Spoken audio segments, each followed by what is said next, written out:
Hello, and welcome y'all to today's, well, for some of y'all on the East Coast, it may be tonight, edition of the Cheap Pop Podcast. What, 5 o'clock is PM, man? That's night almost.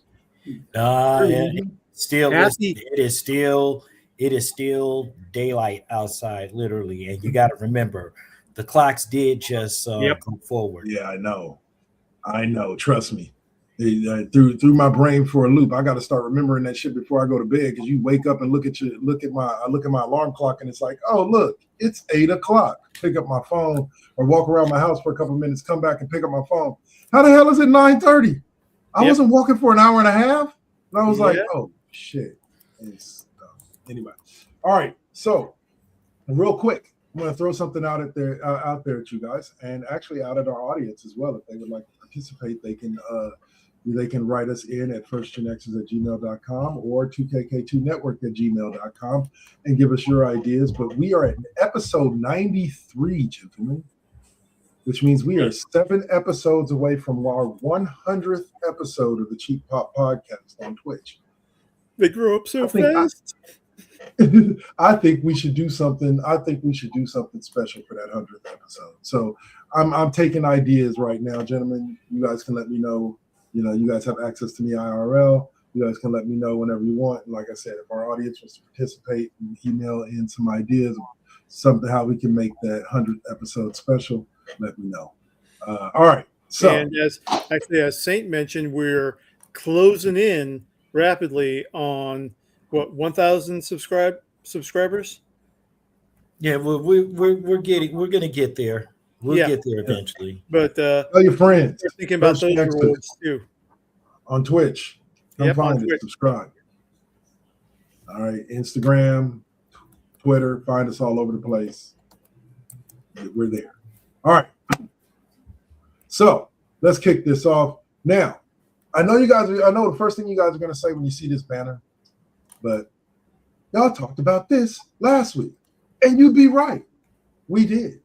Me and Rune Scryer here talked about the Scary Movie 6 trailer and its release. And in the week since that release of that trailer, there's actually been more information that's come out about Scary Movie 6. First and foremost, we'll start with the good news. According to Marlon Wayans, they have now moved up the release date of Scary Movie 6 from June 12th to June 5th. So Scary Movie 6 will now hit theaters on June 5th, 2026. So, woohoo! A whole week earlier. For those of us who are excited to see it. The other side of it is something that me and Saint, AJK28, have talked about a little bit offline, and that is the reaction, and I'm going to say supposed, and I'll tell you guys why. Reaction of Gen Z to this trailer. I've seen several videos where people and comments and things underneath these articles where they're like, everybody that I know that's Gen Z that's seen this trailer has laughed their asses off at it, like have had no issues with it. And I come to think of it, like most of the reaction I've seen to this trailer has been positive. I'm not saying negative reaction hasn't existed. I'm just saying I have not seen it.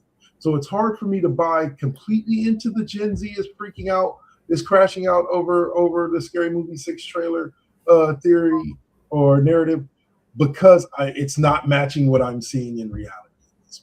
But that could also be because of where my reality is versus what others are. Room Squire, kick us off with some thoughts about Gen Z potentially having some not so nice things to say about it. I think that you kind of hit it on the head in two ways. Is that one, a lot of it comes down to personal relationships and experiences, and two, we're living in the reality of what is reality. Are these actual Gen Z crashing out, or is it a negative campaign review bombing that has become all too common in Hollywood? A vocal minority, as they would say. Well, not even just a vocal minority, just boosted by AI and bot networks and making it seem like this is the majority opinion. Gotcha. Say, any thoughts? Well, let me just put it to you this way, okay? I've raised one Gen Z kid, okay? And he is my youngest, and he is now at the age of 28. I will say this. When it basically comes down to this, I mean, it's all pretty much, we're not getting ready to really buy into the Gen Z narrative and so forth, because not everybody, is out to get Gen Z or Gen X or whatever the case may be. My thing is that my kids, I grew up with the scary movies, so it's like 1 and 2. Yeah, we already know that the Wayans brothers, 3, 4, 5, those kids might get a kick out of that. But you got to remember too, the Wayans brothers have retaken the franchise back to what we consider its roots. So it's gonna be something. And well, here's the thing about it. Go ahead. We're just pushing. We're just gonna go ahead and just push the narrative. We're returning it back to what it is. There are going to be some people that are going to crash out about it. It is what it is, and I'm not worried about it because it's comedy to me. Here's what I'll put my 2 cents in on. Is I'll say this. I did see one reaction. Like I said, I have not seen many, but I did see one reaction where somebody watched the opening segments of the trailer, where the Megan dances up and then it takes it off and it's Joe's face and he stabs him, and the person flips out about the pronouns, like because the lady in the subway says she, and then she's like, I'm not she, I'm they, them, they're my pronouns. He stabbed them, right? And people are like, ooh, pronoun joke. I didn't see that as a pronoun joke in the sense of the way that they're talking about. I saw it more in the lines of like, really, in this moment where somebody is stabbing you in your stomach and trying to kill you, you're worried about whether or not she says she or them? Like this is not the moment to worry about that. And that's the way I saw it, and that's what made me laugh about it more so than they're making a joke about pronouns. Like I didn't see, because to me comedy is more nuanced than that. And so I see that there could be some minor pushback from Gen Z, but I don't see this as, I think Dave is right. I think it's a small minority of Gen Z that has an issue with it, and it's being amplified by bots and so on and so forth through social media. And also on that, You know, I mean, I agree with you on that. And also, comedy is subjective. Yes. It depends not just on the audience, but also on the person delivering the joke. Yes. You know, what got Dave Chappelle in trouble, I think would have been more well received if that same joke, same wording had come from, say, Susie Izzard. Okay. Gotcha. You know, like Okay. it's the exact same thing. It's like I can't do the same kind of jokes that Richard Pryor did. Right. And Right. I Like, understand definitely. because Right. when I'm telling it, it's a whole other context. Right. Well, that's a thing with it, is that in general, that's a thing with it before we move forward. That that it does, the delivery, who is delivering the message definitely matters. Like when it comes to comedy. Like there are certain jokes that certain people just can't make because it's just not going to hit right coming out of their mouth. And that's where the good comedian knows. The good comedian doesn't just say, fuck it, I'm going to say whatever I want. The good comedian understands that this is something that people will resonate with coming from me, and this is something that people will. But all right, so first of all, Saint, you want to give some shout outs to the people popping in the comment section? Righty, we have the one and only Miss Sasha Lee 069 tapping in from the great state of New York. Thank you for tapping in. And also Chris 1121 tapping in from the South. Well, we don't know if we're tapping in from the South because she usually taps in from here or there, but we're here today. Thank you for tapping in. Rolling Stone, hey. There you go. All right. Get some classic funk with your pop culture, right? Anyway. All right, so say I put this one on the board just for you. The Mortal Kombat 2 trailer came out this week or last week, and me and Room Skyler kind of gave our thoughts on it. I'm vibing with it, like it's looking good. I still have an issue, and I'll bring it up after you say what you need to say. About I mean, I am all for it. I'm down with how how it's being presented. I see Carl Urban, playing an older Johnny Cage. There's going to be some things that's going to set it off, but I actually got a kick out of that shit. It really gave some insight. I'm glad you brought up the older Johnny Cage, because some of my issue was I genuinely feel the gentleman who played, I forget the name of the actor, the gentleman who played Johnny Cage in the first Mortal Kombat movie, the original, played a better version of him than what. Carl Urban's going to deliver the lines and he's going to look cool, but he just doesn't feel like he has that Johnny Cage swagger. Like I stick by my choice that The Miz would have been a better choice, but he just doesn't feel like he's going to have that swagger. But I do feel like I'm going to enjoy it and enjoy him in the movie because, as comedian Josh Prey said on his Facebook page, shout out to him, this movie, based on that trailer, looks like a love letter to everybody who loved the original Mortal Kombat. Mm-hmm. Not the movies, not Annihilation and the ones that came after, but the original Mortal Kombat and what they tried to do, because they gave us everything. The Emperor even looks super sick. He looked corny in Annihilation in the Mortal Kombat sequel, and the original sequel to the original movie. He looked corny. In this one, he looked super dope. And so I can't wait to see this movie and what they do storyline wise, because I do believe that they said they're not bringing back Cole, right? Or at least as far as I mean, Cole was an okay I didn't see him in the trailer. But yeah, I guess I don't know. Maybe they killed him off or something. I don't know. Or maybe he's just living his life. Who knows?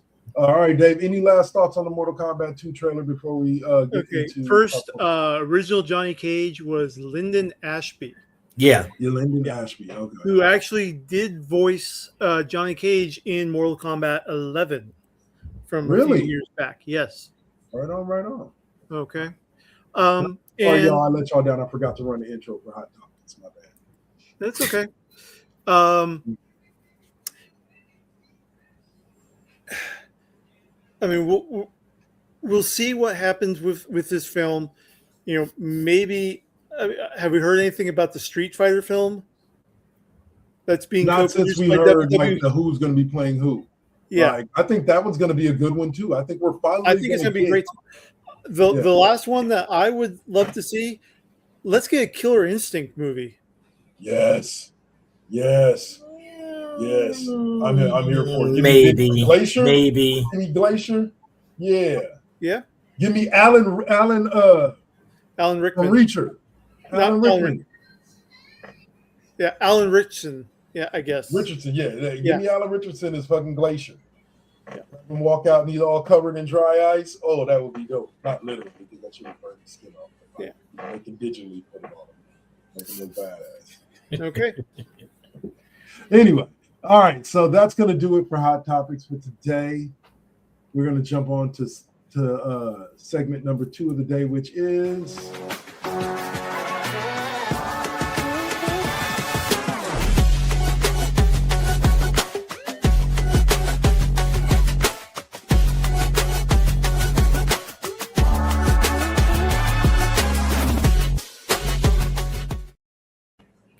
One thing before we get into it, I forgot to mention, because we were talking about Carl Urban. Emerald City Comic Con was this past weekend, and Carl Urban had a Q&A, and he said that Double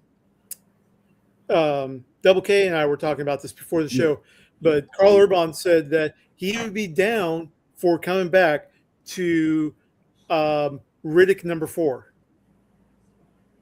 He's good to go for that.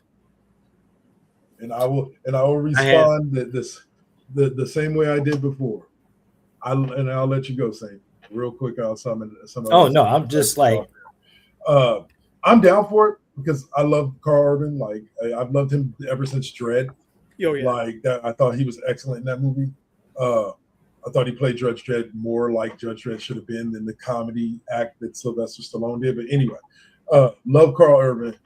But like, if Pitch Black was the only movie in the Chronicles of Riddick series that came out, I'd be good. I really didn't need any of the movies that have come out. Like, I get it. It's a popular franchise. We're talking about Hollywood. They got to milk that cow for every last drop of milk that's in it. But and go for the other line about Vin Diesel's film projects. Yeah, most of Vin Diesel's projects could have ended after one movie. The first XXX, I would have been good with that. But like, Fast and the Furious, if that had been the only movie in the series, I'd be happy. And Mr. Dark Lord 100 also went even further, saying that Vin Diesel has a tendency to run franchises 10 movies past where they should have stopped. Yes, where they should have stopped. Point blank and simple. Look at all of his movies. Don't get me wrong. Vin Diesel is not a bad actor. It's not that he's a horrible actor. I love him in almost everything that I see him in. But my God, every franchise that he has been in could have stopped after the first movie. And it would still be remembered as just as good of a franchise. Yeah. Well, he's only been in 2. No, he's been the Riddick. Well, the Marvel. Well, I mean, we can't really. I don't really count Marvel. Well, no, I'm not saying Marvel. I'm saying he's been in. Well, yeah, the Guardians of the Galaxy. You kind of can't, even though he voiced that character for 3 movies, for 5 movies if you count like Endgame and whatchamacallit. Yep. But it wasn't exactly something that he actually produced. I mean, he actually had hands on XXX. He actually had hands on the Fast and Furious. Oh, wait a minute, I forgot. Then now we got The Last Witch Hunter, which is also supposedly coming up with a sequel. So, yeah. Like I said, it's Hollywood, and I love it.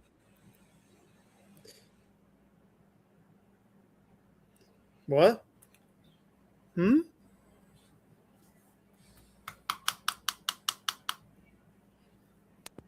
Yeah, that was interesting. Okay. Yeah, what you say? Said not every movie needs a sequel. Exactly. Like basically, like not every movie needs a sequel. Not every sequel needs a sequel. And so, people have to understand that. Yep. So, all right. So now we jump into the first subject of pop culture. What's up? Back on track. Back on track. We jump onto the first subject of pop culture corner. Deadpool star T.J. Miller teases Ryan Reynolds. Deadpool 4 plans. Dude, your mic. Can't hear you.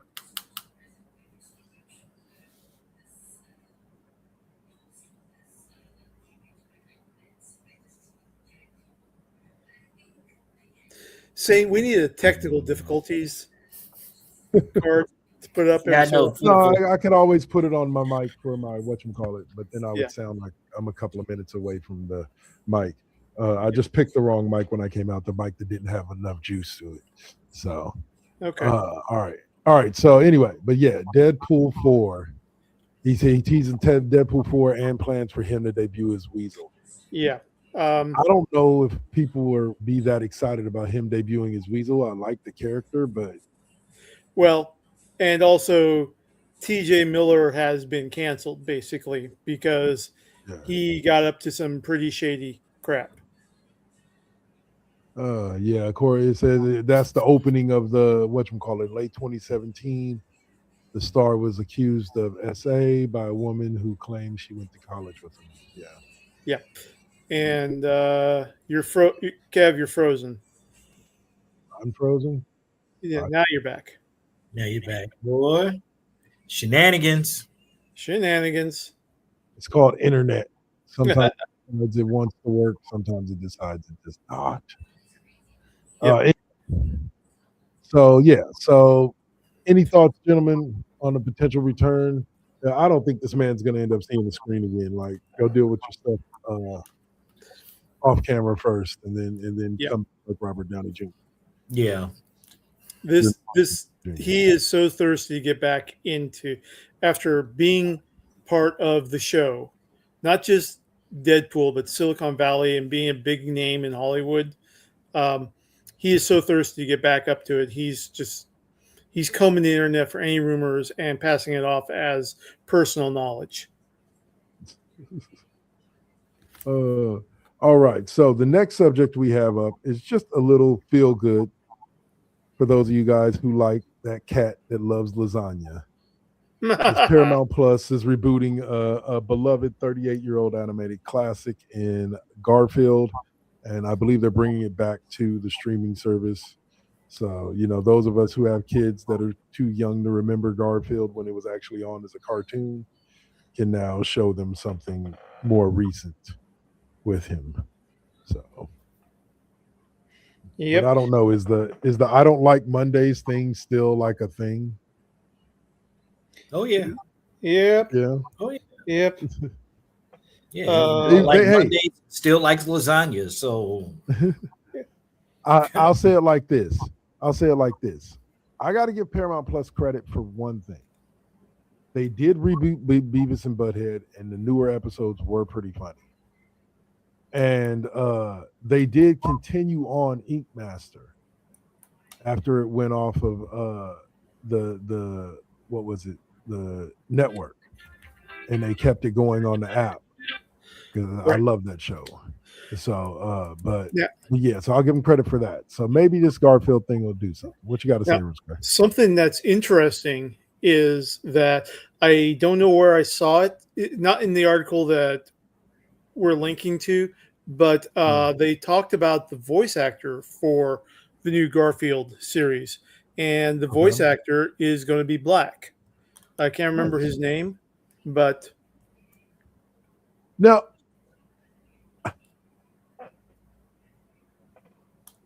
I'm not one like no. This isn't about the actor being black. Like I love that. I love that idea. Like give a little bit of flavor to Garfield. I love it. Right. But you triggered this memory about the new Scrubs that's out. The new season of Scrubs that's out, and they have these two nurses, a male nurse and a female nurse, that are just a stereotype, and it's weird because I like it. Like their lines make me laugh, but then I feel bad about laughing when I do. Right. Because I'm like, I'm kind of over that stereotype of the sassy gay black man and the sassy black woman. Yeah. You know, like, yeah. Go on. I'm just looking at it from a standpoint of really needed diversity.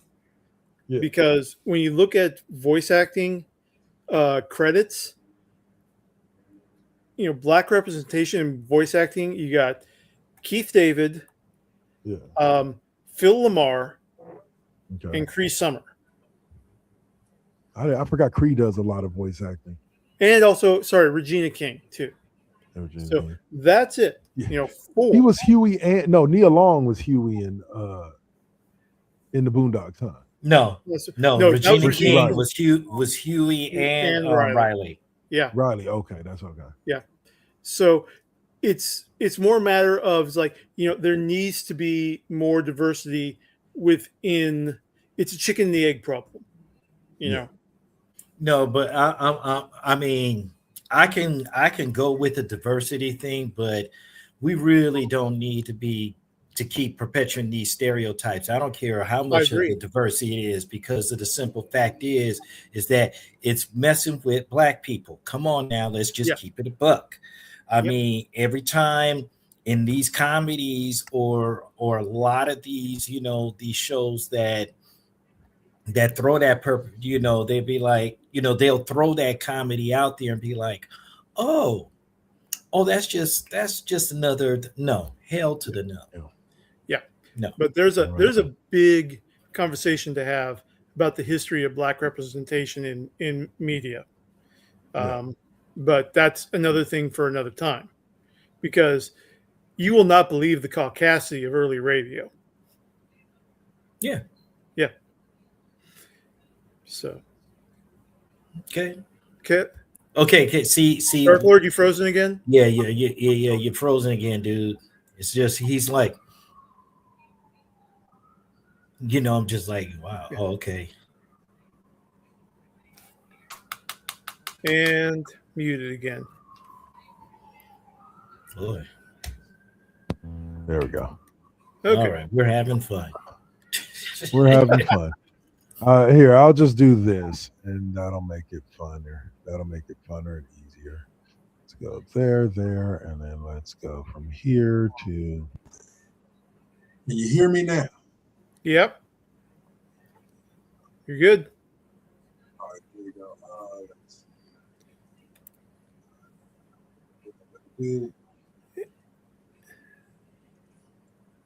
Okay, so on the fly adjustments. Yeah, on the fly adjustments. Thank God I'm capable. All right, so there we go. All right, so next subject up in Pop Culture Corner is the one that I know one guy out here has probably been pretty anxious to want to talk about. And it's inching closer and closer to me getting my HBO Max subscription back. Just in time for Paramount to cancel HBO Max. Yeah, you know. I didn't even think about that. That is the trailer for Lantern. Yep.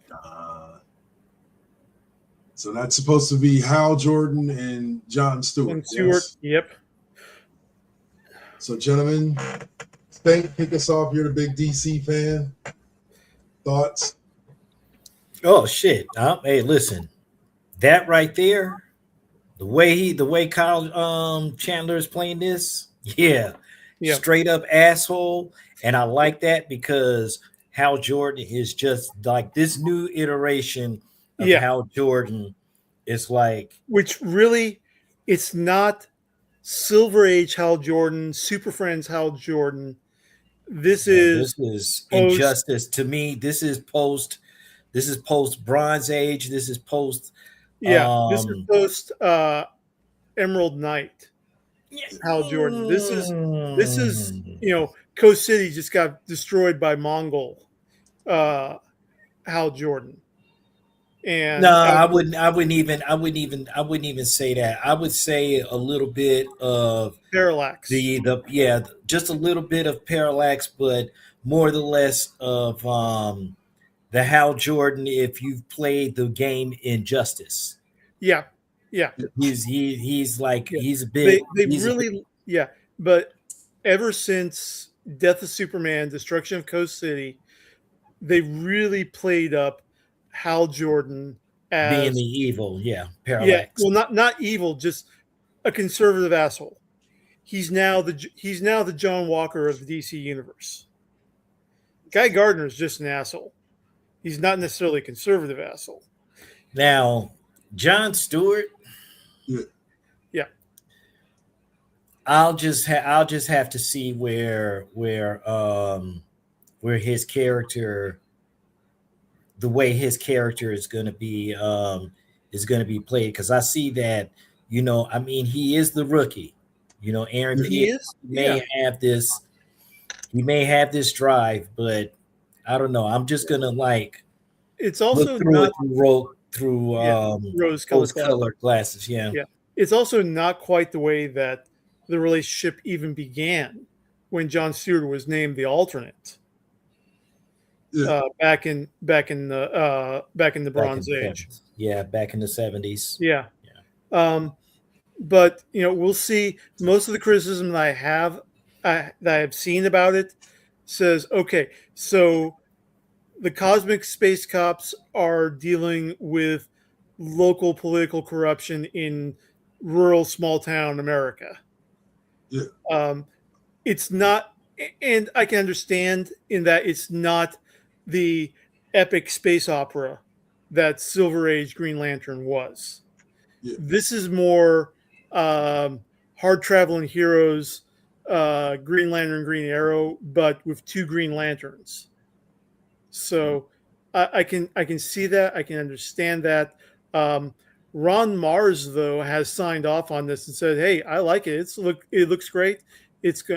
I know what the plan is, and I think everyone's going to be excited about this."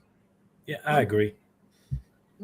So, and for those of you who don't know, Ron Mars is to Green Lantern what Denny O'Neil was to Batman. He is one of the official silver to modern age Green Lantern writers. Okay. So definitely qualified expert tapping in on that. All right. So we move from lanterns to what should be video game talk, but I figured I'd give us a chance to talk about it because it is kind of, to me at least, a pop culture thing, yeah. And that is, there are big reports coming out of Microsoft that the next generation Xbox is going to basically be running Windows 11. Or Windows 12 or whatever Windows whatever that we're on when it comes out. I can't even say I get it, because I get the people's desire that to have the console experience kind of match the PC experience to an extent, but I don't know. Like I don't want to run Windows on my console. Like I understand what you're saying, but what I am seeing is that Microsoft is now going to, instead of having to decide between a $1,000 next gen console and a $1,500 next gen PC, you're going to have both in the $1,000 console range. So you'll be able to run, and Xbox players will now also be able to run stuff that's like, say, Steam only, PC only stuff. So it broadens the access for Xbox users, which I think is a really fantastic idea to do that, because there's a lot of stuff on Steam that you can't get on either Xbox or PlayStation that are absolutely fantastic games to play. And that's where it's like, yeah, like eventually we were going to get here. Like eventually we were going to get here. Eventually there was going to be a merging of the minds, so to speak, when it came to PC. And a lot of people would think that Microsoft would have been the first, one of the first to really go in that direction. Even though the PS5, as far as its guts, is similar to a top tier PC. Xbox X is in its guts is similar to a top tier gaming PC. I just don't know how I feel about the interface being like. It depends on what they do with the interface. It depends on how user friendly the interface is. Yes, to be able to be used with the Xbox controller. That's what will make the difference to me. If it's seamless, if it's smooth, then I won't have an issue with it. But if it's clunky. Yeah. And I think that this is good that they're planning ahead on this, because then they can direct the development of the next generation of Windows to work seamlessly between PC and Xbox. There you go. Say, any thoughts on the next Xbox having full Windows on it? Well, my whole thing is that, we'll just have to see how it works. We're already able to use certain components with the Xbox now, like running movies or doing all other different types of applications. So if it runs full Windows, I wouldn't be mad about it, but just think about viruses, susceptible to viruses and stuff like that, and getting that kind of funky stuff up in there. So extra for some kind of internet protection shit, I'm gonna be pissed. There's a very old IT security joke about, well, Macintosh never has a problem with viruses. That's because there's not enough Macintosh users to make it profitable for them to be attacked by viruses. Exactly. That's the entire point. Yeah. My whole thing is that, is it worth it? And then if you end up getting a virus and and something happens, what happens if ends up bricking the entire the entire system? You're going to sit up here and be like, what? Yeah, and it's going to be a case of, what in the entire fuck? Oh my God, this has just happened. Now I'm sitting up here with a 12-pound paperweight. Yeah.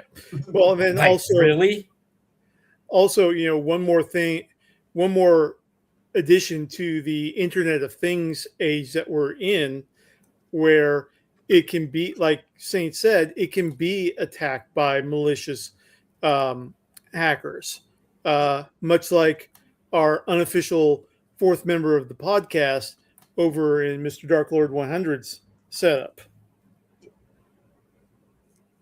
Okay, I can. I don't visually want to see that, but I get it though. Yeah, but the fact that hey, everyone likes the idea of your refrigerator having Wi-Fi capabilities, and so it can order stuff, order your groceries for you when you're running low and everything. Yeah, but that's one more unsecured portal for people to get access to your internet, your home internet, and your home system. And then someone end up sending you 6 cases of a Pabst Blue Ribbon that you clearly didn't want. So let's face that. Well, I've just had this issue with, okay, I get it. Life's busy.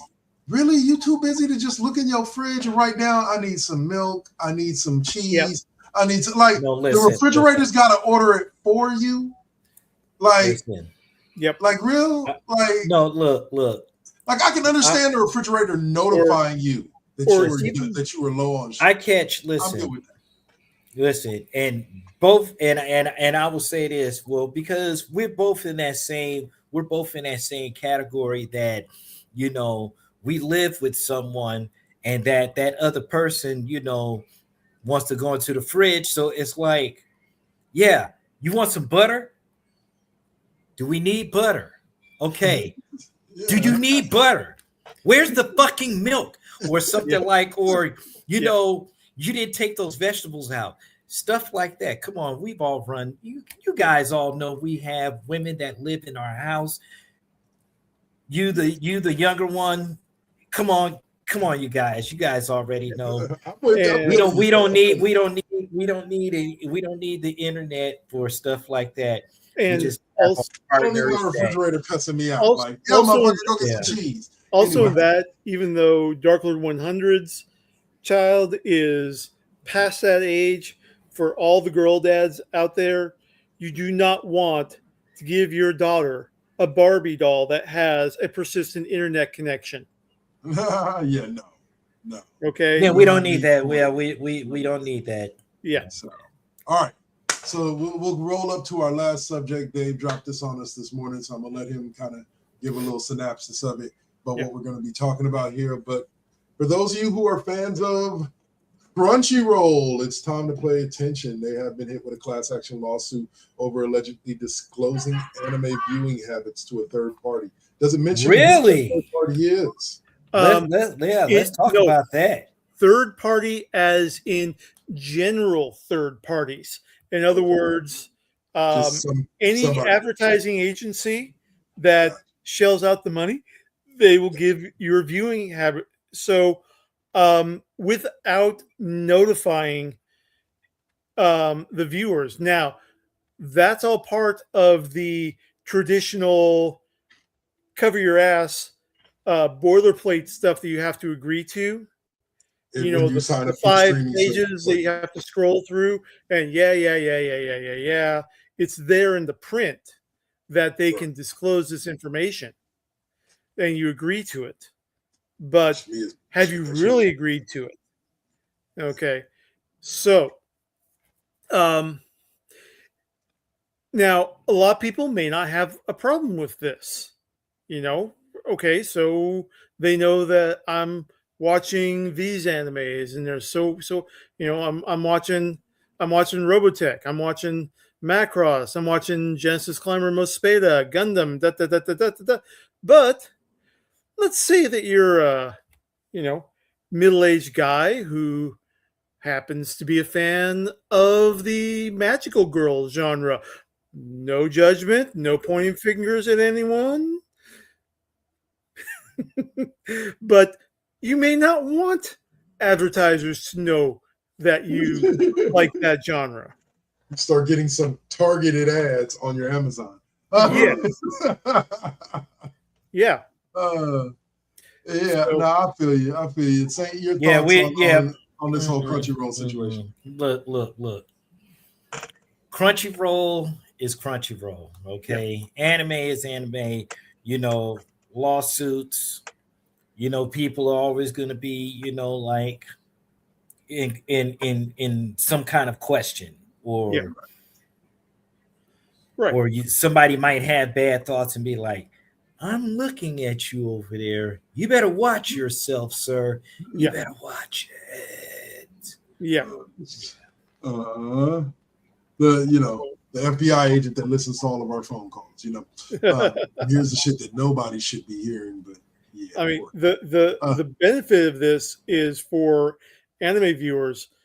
Crunchyroll doesn't have the really risque stuff. The raunchy. They have like questionable. What? Yeah. Yeah, you're not gonna find It's that. like, you know, we're not talking about like, say, Strike Witches, which is all about young teenage girls, magical girls, flying around without pants, and so it's, you know, the panty shot anime. You know, we're not talking about that kind of stuff though. But I hope we're not talking about that. No, Crunchyroll does not have that kind of stuff on there, thankfully. And you know, there's definitely some stuff on there that you may not want to, even though it's innocent in there, like let's say Brand New Animal, or with you, Our Love Can Make It, which is an anime about high school romance, except that it's an anthropomorphic wolf boy and typical teen girl. School romance anime. And so someone can be looking at, so you're into bestiality, huh? Mm-hmm. Yeah. Like I said, I don't know. I've always had kind of mixed feelings about companies sharing any type of information. I do. And there is a U.S. law that says that you cannot share people's private information. If you are a service, you cannot share their private information or their whatever they're accessing without notifying them first that you are going to be sharing and giving them the chance to object. And the article that we're looking at actually names the law. So, well, like I said, we'll see how it happens. Yeah. My daughter has a Crunchyroll account. Yep. I hope her information wasn't given to the wrong. Yeah. So found out my daughter has a TikTok and somehow she's following 7,000 people, but she only has 15 followers. But I was like, how the hell are you following 7,000 people? She's like, God damn. Man, look, no, listen. I follow like the people that I follow, and not to take away anything, but I follow the people that I know. It's like I don't have a lot of people on my TikTok, but what I do have, I'm able to kind of like control. There may be some unknowns on there, but people, you know, when you follow people, there's a big thing. But when people follow you, you gotta be like, you gotta just be a little extra careful. You know? Yeah, I kind of agree. You know, I went through, you know, connecting with mutual friends of a close friend of mine who passed away this past year, and finding out that I really don't have anything in common with these people. They are the exact opposite political ideology of me. So I don't need them in my life. Yes. I don't need to have that door. I don't need to have that door open to have anyone walk through. Right. So, all right. So that's going to close us down for Pop Culture Corner, guys. We'll leave it there. We're going to go on ahead and take a quick commercial break, or promo break as we call it, for about 5 minutes. And we shall return, for about 5 minutes. And then we shall return with SmackDown Alley. There's a lot to talk about on SmackDown. Yeah, there's a lot. So we're going to jump right into it. Matter of fact, I'm going to run the intro for SmackDown Alley as soon as the commercial break is over. We're going to jump right on into it. You are watching the Cheap Pop Podcast. First GenXers presents the Cheap Pop Podcast right here on Twitch and or YouTube for First GenXers or the Double KK Double Network. Be sure to follow us on all of our social media. Most of the names are the same as the shows and or network.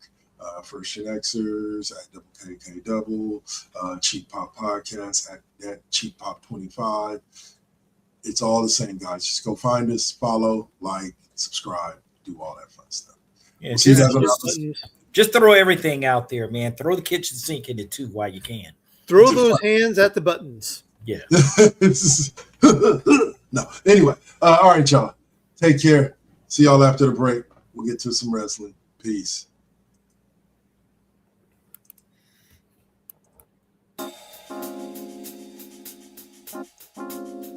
We back at it. Yep, we still doing it. Poetic beat. First GenXers. Gia. Let's get it, y'all. Come on. We back in the building. It's been a long time cooking in the soup kitchen. And I'm chilling with the same. Dropping these beats won't stop, nope, I can't. Let me get up in the lab, turn it up. Game on with the First GenXers. What's up? Let's flip on the switch or the Xbox and get up in my zone. I'm clowning. Let me clear my throat for a minute. Shout out to my folks while I'm in it. It ain't nothing but love. It's babe minutes. I really don't know what's so who ain't feeling this. And this is only the beginning. Now versus then, this is something for the chillin'. Poetic got the joints like McDonald's. I'm loving it. It's the first gen. We're now rocking with Poetic Beats. This is the First GenXers production. Get your PlayStations out. Get your Xbox out. Get your Switch out. Let's get it in, y'all. Holla back.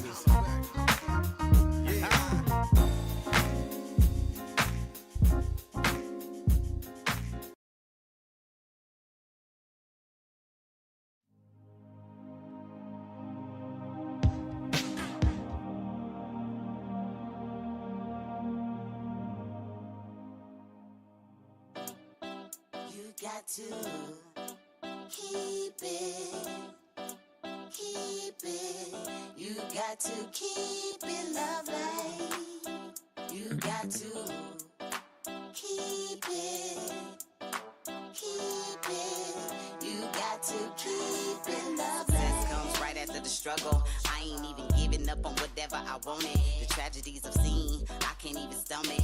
Most of y'all weak as shit and would've started running. Every time I make it back to the crib, I'm thankful the Most High let me see all of it. Grateful I'm lovely, and I've been real with this. Please don't judge me. I'ma stay on my shit. Adam's family like dynamic between Pugsley and Wednesday, like very true. Yeah. Well, I always temper this because I think I did not like the procedural caution tagline. I've also seen what Chase Center looks like when the Valkyries are fucking playing, so fuck all of you. Because Chase Center is packed no matter what's going on.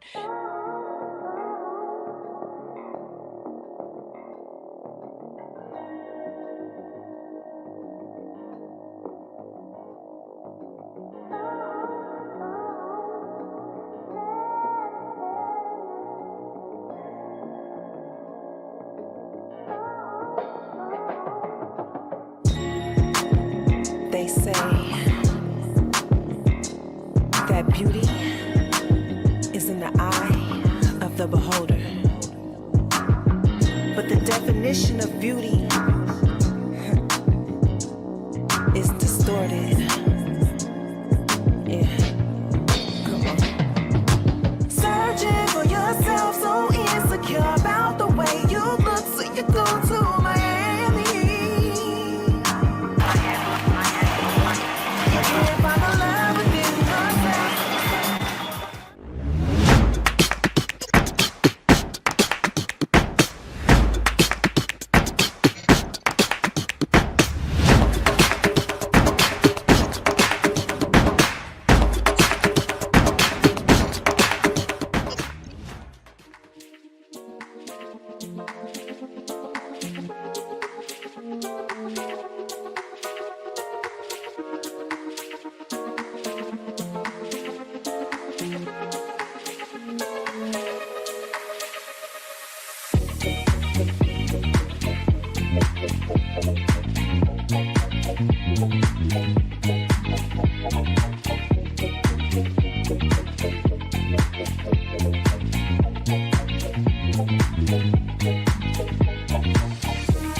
All right, and we are back. See Sense over there grooving. We all grooving. Hey, look, the shit is catchy, okay? It is. You know, it is catchy. I still miss the guy that, you know, was sweeping our was sweeping our floors, for us for some weeks. We need to rehire him again, man. Oh no, he's doing good, man. He's the CEO. He's the CEO of Popeye's Chicken right now. Anyway, whatever the fuck. Oh man, yeah, he was just working for us to get his degree, and he didn't go on to become a CEO. Anyway, okay. Right, welcome back to the Cheap Pop Podcast. As I showed you, we jumped right into SmackDown Alley, where we can talk some wrestling. Oh boy. Big E describes, and Kahari hates it when I say this. Big E always says it's two big sweaty men in the ring slapping meat. And we're that here. Just sounds like it just sounds wrong, huh? Yeah. All right, so we're gonna open up. Of course, we'll talk about Monday Night Raw on Netflix. It was a great show overall.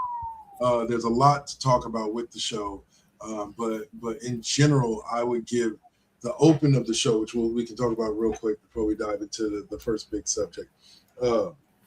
Gentlemen, I saw an article that talked about that the opening of this week's Monday Night Raw really gave Attitude Era vibes, and I would be inclined to agree. Like the chaos and how everything went down, from Heyman getting attacked to LA Knight driving off with him in the fucking ambulance. Yeah, I'll give you what you need. I'll give you what you need. That.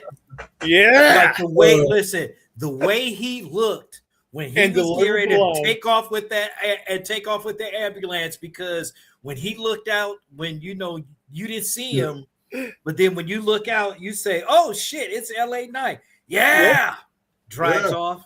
Yeah. I'm getting a kick. I'm getting a kick out of that. Yeah. So it opened up with Paul Heyman trying to do a little bitching session over Elimination Chamber. Over Seth Rollins eliminating Logan Paul.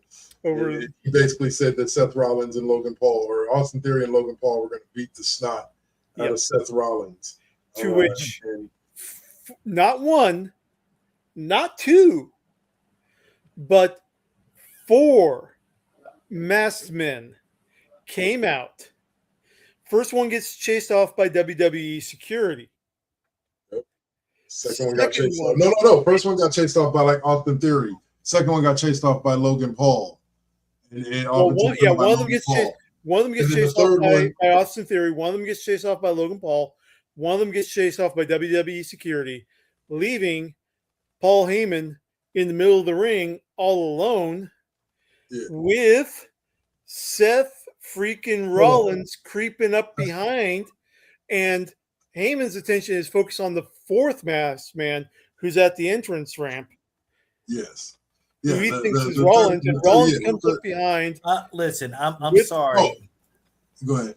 Oh, I'm sorry. I was just going to say, listen, he stomped the shit out of him, man. Yeah, that's what I was getting to. Rollins comes up, creeps up behind with the steel chair, delivers the chair shot to Heyman.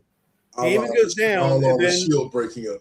Yeah, and then Rollins delivers the stomp to Heyman, and full credit to Paul Heyman. He took the chair shot and the stomp like a pro, like a champ. Well, I mean, he's always taking that kind of kind of abuse, but that kind of abuse last at his that age, one. Yeah, at his age, that was pretty impressive. It was great. All right. So Heyman gets carted off by medical.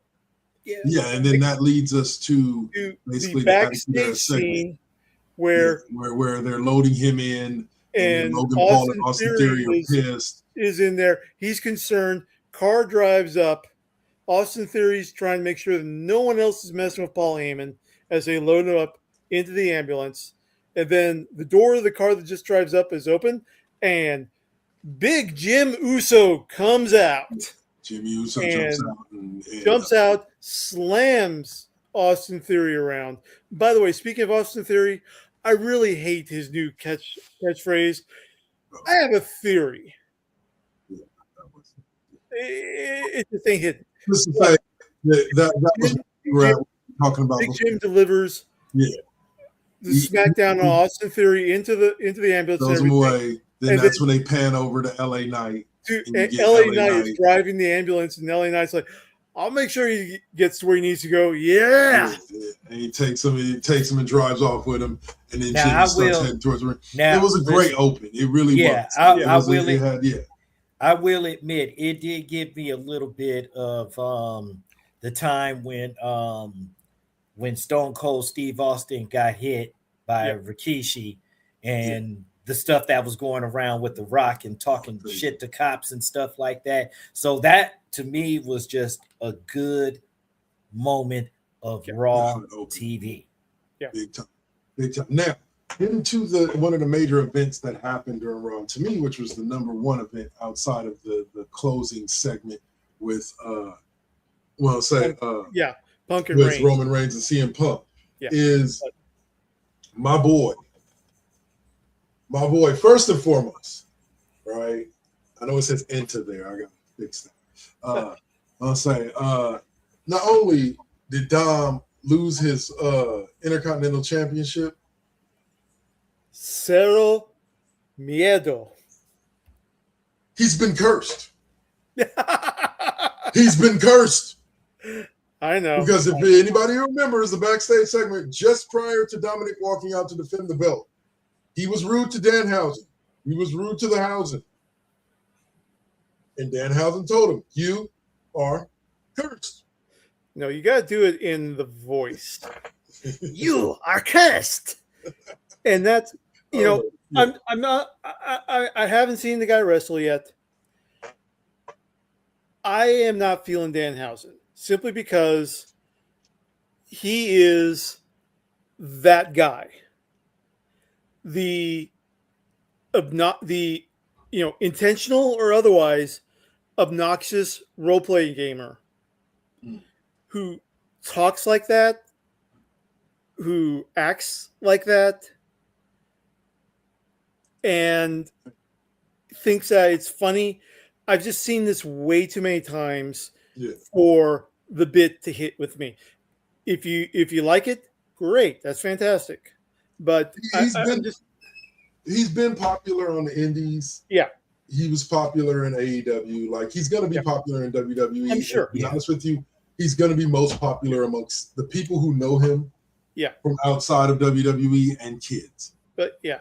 Like, I think the character will go over very well with kids. I will admit that Danhauser meeting Adam Page and going, Stone Cold Steve Austin in disguise? Oh, yeah. Adam Pearce, yeah. Stone Cold Steve Austin, you're in disguise? Oh, I got his list of demands, too. But anyway, getting back to what was really the main point, which is that Zero Mario, Mr. Penta himself, is your new Intercontinental Champion going into WrestleMania. While Penta was checking on the ref got knocked out by Dom's 619, right? Yeah. So Dom goes for a second 619. Penta ducks out of the way. Dom hits the ref. Penta's on the checking on the ref, and Dom goes over to the side where JD and Finn have basically front row folding chairs, and they're just kind of watching all this and everything. And he's telling them, "Go get the ring bell, or go get the bell hammer. Go get the bell hammer." Yeah. And JD gets up to go get it, and then Finn's like, "No, he has to do this himself." Yeah, he has to do this himself. That was the whole thing, and it's kind of a pushback on Dom telling Finn that he could do it. He could do it on his own, and pushing him to go. Him and Liv pushing him to go after the World Heavyweight Championship, despite losing twice to CM Punk. But yeah, like I did enjoy that, and then that led to being able to hit. He didn't. I believe he hit the Penta Driver. He didn't. Yeah, he hit the Penta Driver. He missed the first Penta Driver, hit the second Penta Driver, and got the 3 count on that. And now here's the aspect, and I want you to chime in on this one. There are some out there that say that this title change didn't make sense so close to WrestleMania, like that they should have saved this moment for WrestleMania. I think it's perfect on Monday Night Raw. And I'll tell you why I'll tell them why after you give your thoughts. But what do you think? Do you think that this is a win that should have waited another 6 weeks to Mania? Absolutely not. No. It's something that I think the fans felt was long overdue, and it also helps build up even more heat for Penta, especially because when is a AAA when Triple Mania is August, I think. Yeah, I believe so. Yeah. Okay, so it also sets up a bigger storyline for Dom in the possibility. I would not be surprised if Triple Mania, Dom loses his Mega Campeon belt Mm-hmm. to his dad. Yeah, we can see that. We can see that down the road. Just to get right down the road, just to give Rey Mysterio well, the last mantelpiece. They're definitely building to that at some point. But in regards to Penta and the Intercontinental Championship, and it also furthers furthers the Judgment Day chaos storyline. Well, and here's the thing about it. I thought it was fine here for this reason, and this is what I was going to bring up after saying was this. If you've watched how Triple H has booked Monday Night Raw, and the writers have booked Raw and SmackDown, which, by the way, Road Dogg got let go from SmackDown. I don't know if he got let go or if he just quit, but he's no longer with WWE. But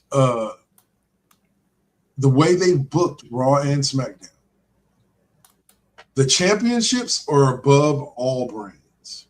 Okay? Like, yes, the World Heavyweight Championship belongs to Raw, the WWE Championship belongs to SmackDown, but the championships are above all brands. The Intercontinental Championship is actually the top championship on Raw. Really? The U.S. title is actually the top championship on SmackDown. What I mean by that is you're more likely those titles defended on the show on a regular basis than you are the days of us getting a WWE championship match every 3 months on SmackDown. No, you're going to see those championship matches saved for pay-per-views, and your Intercontinental and the U.S. title matches are going to be your matches that you're seeing every week on SmackDown and Raw. Okay, I agree with that, but that doesn't bode well for CM Punk, in my opinion. Okay, I don't necessarily see it as a bad thing because he's holding the title that sits above the brand. Right. I understand that. But what I'm saying is that it also sets up that we get a title change at WrestleMania and Punk's going to lose to. I think I'll be honest with you. I think most of the IWC is pretty much in unison on that, and they're very rarely in unison. Punk's dropping that belt to Roman Reigns at WrestleMania. Right. Yeah. I think everybody's screaming that from the mountaintops at this point. Just no offense to Punk, but I don't think they put Reigns in that championship match to have him lose. Yeah, I agree. And that's actually part of the closing for Raw too. Yeah. So, but yeah. So in general, I think that there was no better place than Monday Night Raw for this championship. Right. For this change. Right. Based on the fact of how they've been booking the Intercontinental Championship. And before we get into the closing, another very important point is AJ Lee came out and declared her women's Intercontinental title. She's going to be a fighting champion like her husband. So open invitation, ladies. Probably means that she's going to whoever steps up for that open challenge is going to face her at WrestleMania. Right. And we saw Monday and Friday. Yeah. We're setting up Mania matches. Yeah. And next week we've got a fatal 4-way for the number one contender for the. Be right back, gentlemen. What? Okay. Yeah. Next Monday night is going to be a fatal 4-way for the number one contender for the women's Intercontinental Championship. Yes. That's they announced that at the end. So yes. So, all right. Like I said, it's going to be getting good. It's going to be really, really fun to see how things play out. They always try to do the craziest shit during WrestleMania season. That's why people tune in. So we'll see what happens as we move forward. Next up was on a Friday. Oh, wait, no, we cannot skip over the closing promo. Oh yes, For yes, Raw. yes. Sorry. Oh my god. There was another hot promo cut between CM Punk and Roman Reigns. Oh, that shit. Listen, Was let me beautiful. just say something. Go Listen, on, Saint, go on. listen. He talked a lot of shit, but the way he left that ring, and I'm sitting up here like, did he just? Yeah, he went there. Did he just? Yeah. Yep. And CM Punk, getting back to what we were talking about with the title changes, CM Punk himself said, "We didn't bring you back just to just to have a jaw session." Yeah. Referring to the promo as one of Roman Reigns, bookings. So, yeah. I mean, yeah. They he just told him. He told him and said, I'm gonna when you retire, so I can train these guys, so I could just go ahead, just like beat you, like. Oh, yeah, you gonna no? He said I'm gonna beat you, so I'm gonna send you back to NXT, and then you're gonna train the next generation of niggas. I'm gonna smash as you send them up to the main roster. I'm like, yeah.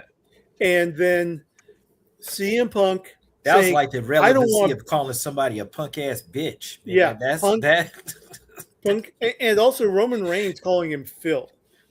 Breaking the kayfabe for that. But Punk saying at the end, it's like, I don't want to beat you anymore.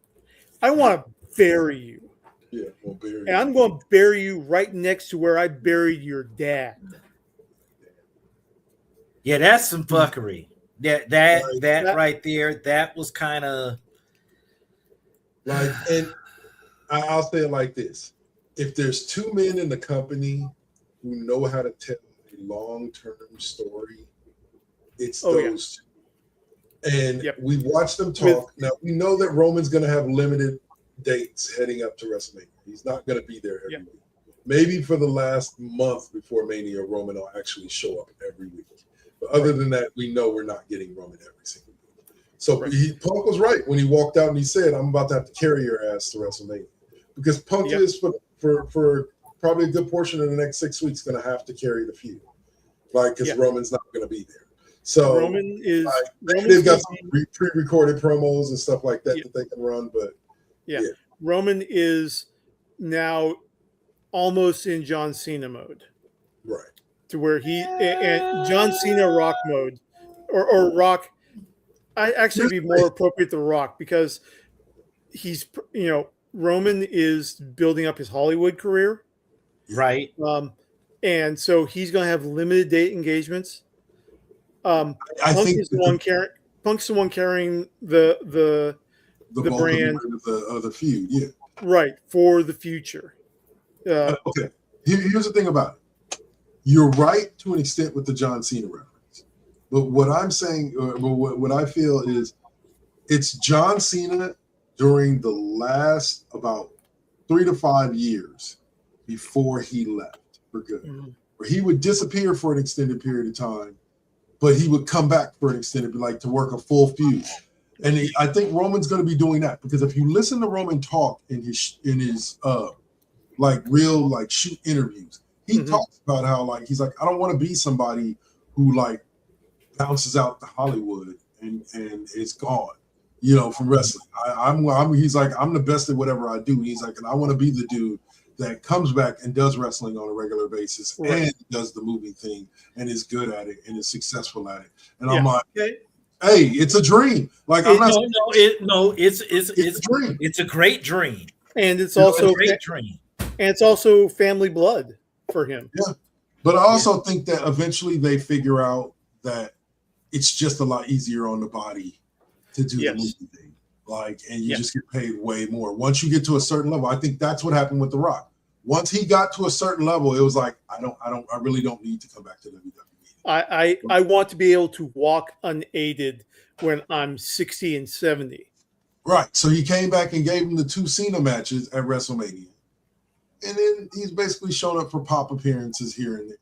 And I think we'll get that's how it's going to be with Roman Reigns. Like, I think we'll get Roman Reigns, a lot of Roman Reigns over the next 6 weeks, and then we're probably not going to see Roman Reigns till SummerSlam. Right. And, eventually when it comes time for Roman to retire, we're going to have the big thing going on, and then he's going to move into either an executive position in TKO, or he's going to get into the training position in NXT.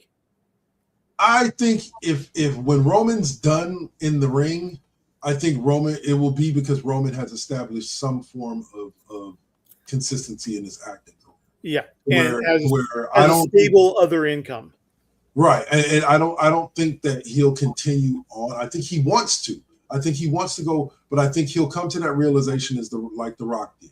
The realization that came to The Rock wasn't, oh, screw wrestling, this movie thing's better. It was, okay, I've beat up my body for the better part of the past 2 decades. Yep.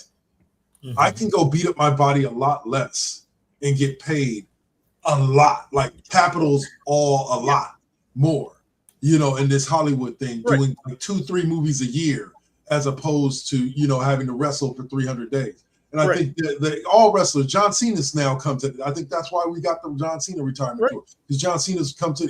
And if you've seen any of those videos of John Cena walking, and how he's and he's beat up, and so and so AJ Styles got out before he got to that level where he couldn't walk. AJ Styles was straight up honest about it's like, nope, you know what? I'm at the point where my body's not going to be able to keep going another, 5 years of this. And I want to be able to give the fans the AJ Styles that they want to see, and don't want to have them looking at it. As much as I like him, The Undertaker lasted just a couple years too long. In the business.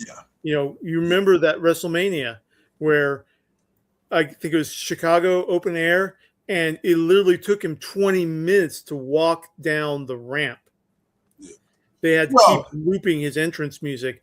Only thing I could say in defense of that is Undertaker's I was live at WrestleMania 33. Undertaker's WrestleMania entrances have always kind of taken about 15-20 minutes for him to get down to the ring and get through the intro. Like that's just typical Undertaker entrance at WrestleMania. And I mean, but he did. I do agree that he did stick around a couple of years too long. Yeah, then was better for his body. Yeah. But I do like the fact that he went out in the cinematic match, so he didn't have to do as much damage to his body. Yeah. In order to give a good performance. And so I think that was a great mechanism to use to be able to have him go out without having to look as bad as he looked in ring at times. Yeah. Now he's the guy that tells everybody that they're getting into the Hall of Fame. Yeah. But yeah. Nice. Speaking about Roman Reigns and CM Punk and Seth freaking Rollins, what's up with Dean Ambrose? Nah, he's AEW for life. Okay. Dean Ambrose is going to be with AEW till he retires. Okay. He's happy over there. He has the creative freedom to make his character whatever he wants it to be. He doesn't because he's kind of a grandfathered in. He's been there basically since the beginning. And he was the first big domino to fall to jump from WWE to AEW. He's like one of the originals, and Tony Khan's going to pay him whatever the fuck he wants to keep his ass there. That's good. So he's not. Maybe he comes back for a last minute thing right before he retires, so they can be a last minute thing, or a final Shield reunion. Yeah, at a big major PPV. Full time to WWE. Yeah. All right, so SmackDown also took place this week, and let me tell you, if you want to say it was as good as Raw, you could, because there was a lot that went on with SmackDown this week, and I was thoroughly happy with it. I'm upset. I'm upset in that I realized that. Well, first of all, I didn't have the money to do it, but SmackDown was up in Portland on Friday night. So I could have seen that live.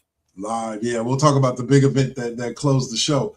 But the first thing I kind of want to touch on is Carmelo Hayes hosted an open challenge for the U.S. Championship that was answered by El Hijo Dr. Del Wagner. Ooh, yeah.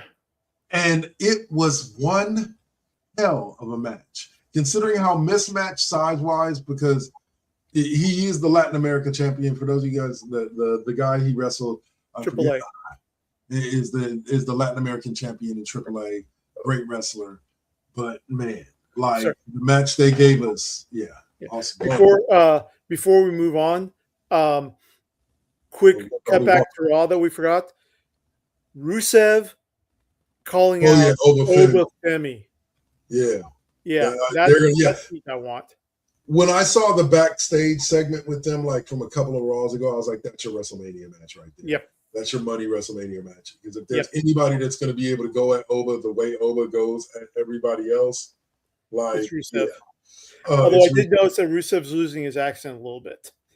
He's not staying in the Bulgarian accent all the time. But actually, it's funny. Oba Femi comes up on SmackDown too, but we'll get to that in just a second. Okay. But yeah, so Carmelo Hayes defended it, and like I said, for a big man and a small man, they gave us a lucha match, and it was quite great.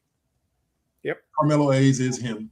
I don't know if he'll ever win the WWE Championship, but when it comes to being an in-ring wrestler and being a good one, Carmelo Hayes is that dude. Yep. So like he is, yeah. But here's what I wanted to talk about real quick before we dig into the second one. Randy Orton opened SmackDown. Came out and cut a promo, basically saying, I don't care who I face at WrestleMania between Drew and Cody. I'm walking out with my 15th champion, basically, I'm just synapsing what Randy said. And out comes Trick Williams. Now, I want to talk about this moment for me for a second, because they gave Trick Williams the goddamn star treatment on this one. Like, I'm talking about blacked out the whole arena, had that nigga on a little spinny stage coming up. Like, I was just like, and the whole crowd was behind it. The whoop that trick. And I was just like, my God, this man is so over. But saying you obviously have some thoughts about Trick. No, I'm just listen. For me, it was like I'm sitting up here like, okay, like, no, he was that dude. He was that dude at that moment.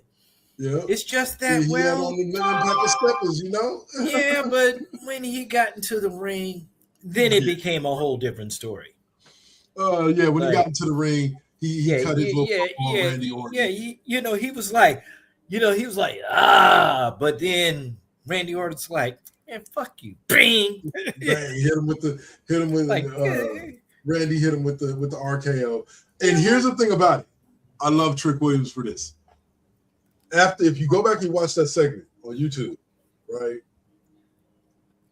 the little shake that Trick Williams gives after Randy hits him with the RKO, and he lands, and he's like laying on the ground, and Randy gets up and look at him, and he goes, he's just laying there, and then he rolls over slowly and grabs his glasses and puts them on all crooked, and he's like laying there like, where am I? As Randy's celebrating. Bravo to Trick Williams for selling the RKO and making it look great and entertaining in the process. Like that was just, it reminds me of when The Rock sells a stunner from Austin and he goes all like stiff body, full up, and and falls over. Like, I love it when they oversell, like, and they do it in a way that doesn't make it look goofy. And so bravo to Trick Williams on that. Yeah, they always oversell when it came to the stunner. Trust to believe you be, and that's like ragdoll physics. But you pop all the way up. And, even the rock. It always reminded me of Ric Flair. After Ric Flair would get hit with something hard, he'd bounce back into the corner and then the leg would go up and and fall flat on his face. Like, it always reminds me of that. That was one of the first times that I ever saw a wrestler kind of like do that oversell. For somebody, and I loved Rick when he used to do it. But anyway, the next big subject I wanted to talk about is if you if you paid attention to the tag team turmoil match that took place. And the man that delivers the comedy that I love so much in wrestling, R-Truth, who is now bald for some odd reason, who is now completely 100% Randy Orton 2003 heel vibe bald. But I love the segment with him and Nick Aldis and Damian Priest. And I was wondering who the hell he was for a second. Like, wait a minute, hold on. Like, and Aldis talks to Priest, and he's like, "Oh, Truth didn't tell you?" And he's like, "Truth didn't tell me what?" And Truth walks up and goes, "Man, I'm in turmoil. You in turmoil too, man. Man, Nick Aldis, man, we all sad." I was just like, they were put into a tag team turmoil match to determine the number one contenders for the WWE Tag Team Championships, currently held by the MFTs. And I loved it. I loved the match. It was great. And to have Truth and Art and Damian Priest come out on top. I think it's kind of jacked up that Truth and Priest get a title shot before fucking the Wyatt Six get their rematch for the titles. Mm-hmm. You know what I'm saying? Like the Wyatt Six were inserted into this match and lost to, of all people, Los Guerreros. Like I was like, what happened? Yeah, that no, bro. Listen. When I seen him roll up on him, and I'm looking and I'm like, did that just? Wait, what? Yeah. So I guess the Wyatt Six are going to the back of the line, and it's going to be the feud between them and MFTs are going to become more about the lamp than the titles. So, by the way, the internet is trying to come up with the name for the tag team of R-Truth and Damian Priest, and so far, my favorite is the Gospel Truth. Damian Priest, gospel guy. South of Heaven. Yeah. I can see that. I do like the name of that, though. That is one of the most inventive names. Next to Awesome Truth. I mean, well, we know the I'm not talking about the tag team name. I'm talking about the name for that finisher, South of Heaven. Having the choke slam. It basically all is a jumping side choke slam where he sits out instead of just picking him up and dropping him. And they call it South of Heaven. That to me, it's just like Obafemi and his finisher is called the Fall from Grace. Like it's just a power bomb where he just picks you up and he sits out on the power bomb instead of just dropping you to the ground. Speaking of Obafemi, though, this motherfucker, this shit is hilarious. So they finally get Candice LeRae finally gets Johnny Gargano to get up, and Johnny Gargano goes out to the ring, talks a bunch of shit about, I know who I am. I'm Johnny Wrestling. I'm Johnny effing Wrestling. Like, anybody back there that wants a piece of me. And as soon as he said that, I was like, hang tight, gentlemen. Be right back. It's going to be over Femi. And what happens? Johnny Gargano turns around and the ruler comes out. Yep. Crowd starts chanting, over. And here's the funny thing about it. Gets in the ring. Him and Johnny go head to head. Johnny actually says to himself, fuck it. Takes off his jacket like, if I gotta be here, I gotta be here. Let's do this. Runs it over, hits him with a clothesline, and the rest of the match is over. Yeah. As Oba just stomps Johnny. And it what's funny is, did you notice the way Johnny was laying after he got pinned? No. He was back in the comatose state, laying face down on the ground, just looking like that. And I was like, damn. Oba beat this man right back into his coma. Now here's a question. Is Obafemi going to be more interesting belonging to a specific brand or as the destroyer that goes back destroyer journeyman going back and forth? Here's the thing with it. You could do this whole journeyman thing with him back and forth between Raw and SmackDown, But eventually, if you want him to challenge for a heavyweight championship, Yeah. you're going to have to lock him down to one brand or the other. Yeah. If you want him to maybe he first settles on Raw, wins the World Heavyweight Championship, does a Roman Reigns, and then he travels over to SmackDown and wins the WWE title and does something like that. Who knows? But yeah, if you want him to eventually challenge for a chip, like he's got to settle into one brand or the other. But I like what they're doing with him right now. Unless him is definitely unless getting back to what you said, the WWE, about some of the titles being above the brands. Yeah. Yeah. Very much so. Unless they set them up for that one. For that kind of thing, yeah. I can see that. Because with somebody, like, no offense to the importance of the US of the IC title. Yeah. Oba's first championship is going to be either the WWE championship or the World Heavyweight Championship. Yeah. The guy's just too much of a presence for it not to. Exactly. Like, unless you're going to have him go on a one-man gang type thing where he wins the tag team championships with somebody, then he goes on and wins the US title, then he goes on and wins the World Heavyweight Championship, like you know what I'm saying? Like, he wins everything. Yeah. Like, unless you're going to do something like that with him, like, his spot is in the main event spot. They're just waiting for something to open up. Just like Gunther. Gunther really shouldn't be wrestling all these random matches with people like Dragon Lee, but they got to have him do something while they're waiting for the WrestleMania card to play out. And then Gunther's going to be the first challenger probably to Roman Reigns right after WrestleMania. Right after the World Heavyweight Championship. And I want to see that. I'll want to see that. Yeah. So. And back to Raw. Fantastic match between Gunther and Dragon Lee. Yeah, that was a great match. That's shaping up to be a good rivalry right there. Yeah, it was brutal to watch because Dragon Lee's a small dude and Gunther is not. It was brutal to watch. Loved the match. But Dragon Lee gave every bit as good as he got. Oh yeah, he did. There were some really hard hits that Gunther took and sold well. All right. So last subject for SmackDown is, of course, the finish of SmackDown, which is what has the internet in the uproar. The video of it on YouTube has over 60,000 thumbs down. He said 60 thumbs down. No, it does. Literally, you can go look it up on the WWE YouTube page. Right.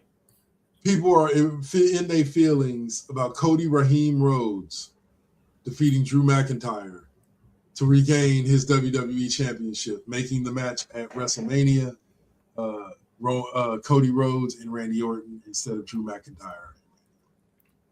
Okay, yeah, because we were supposed to be talking about that. Yeah. So how you feeling about that, gentlemen? Okay, Dave, go first, please. Well, I have my mic muted because dog is going crazy at something that she's seeing, whether it's outside or who knows with them. Okay, so and Kev, you really said Cody Raheem Rhodes. Yes, that's what they call him. It's Cody Raheem Rhodes. That's his name. Okay, so Raheem. All right, I think that a lot of, again, it gets back into the what is reality issue with online. How many of those thumbs down are real responses? How many of them are bot driven? I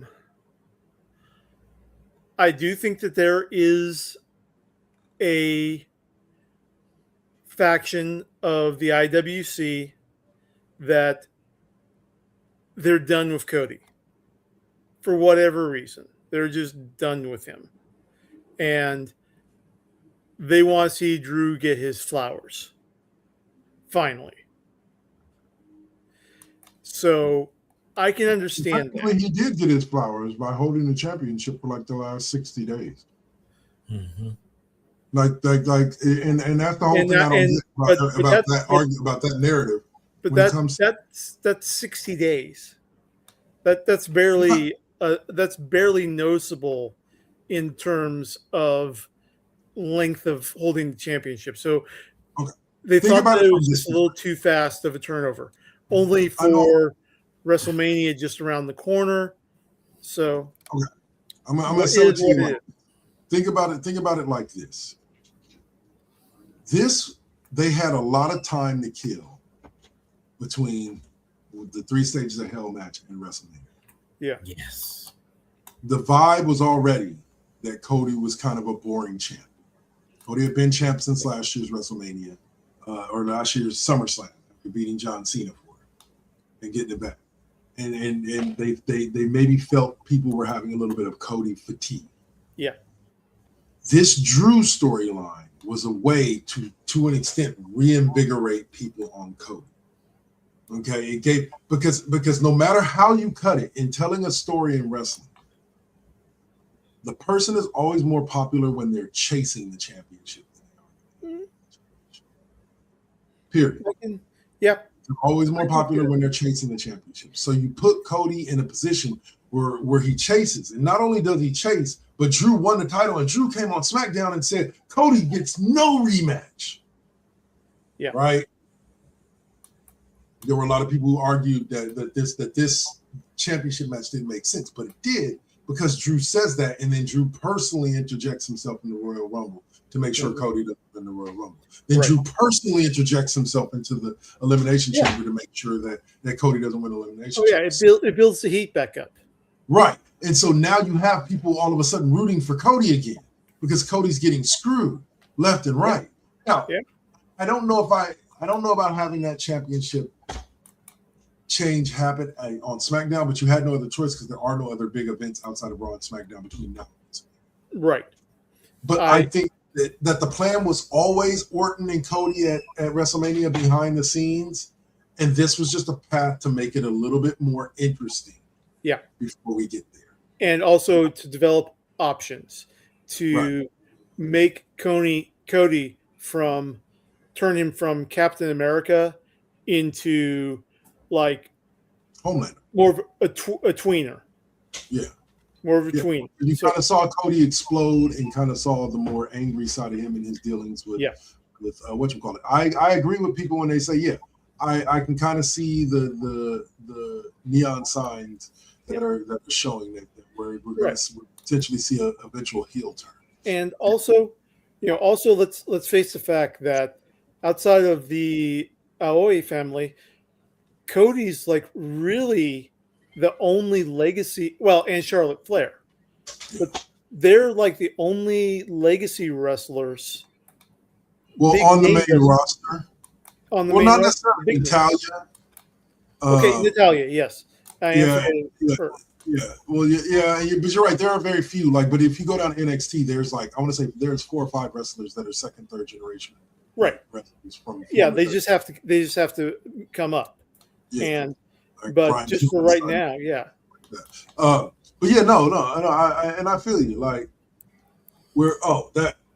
That was the other thing about the championship match that I forgot to mention was that part of the reason why Cody was able to win is because as the match got to its kind of crescendo peak, Drew knocked out the ref with a Glasgow kiss, just because the ref was annoying him,